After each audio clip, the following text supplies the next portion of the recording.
Really inspired today to make sort of a cherry cake breakfast. I'd already planned on having cake for breakfast made from oat bran, but I saw someone else's post one. I thought, oh yes, I'm going to have cherries.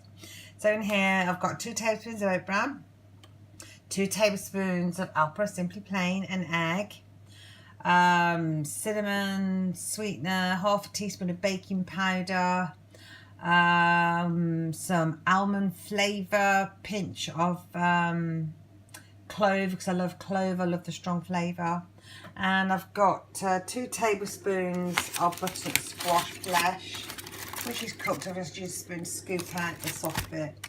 I'm going to whiz that up and then I'm going to top my cherries.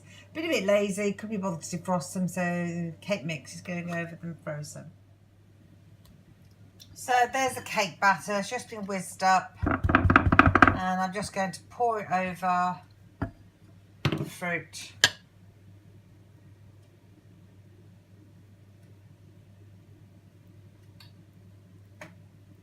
Like so.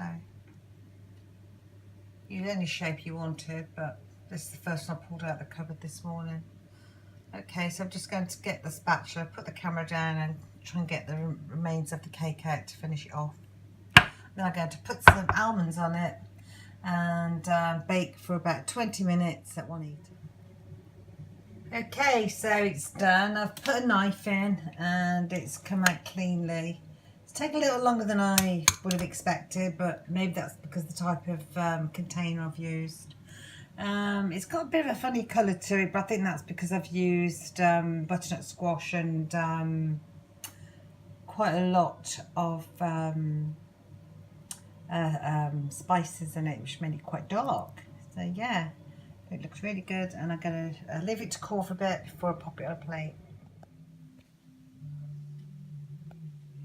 So there you go, I've dished it up. I kind of dropped it and broke it a little bit. I served it with some alpro, simply plain yogurt, and it does taste really nice, so I'm very happy with that.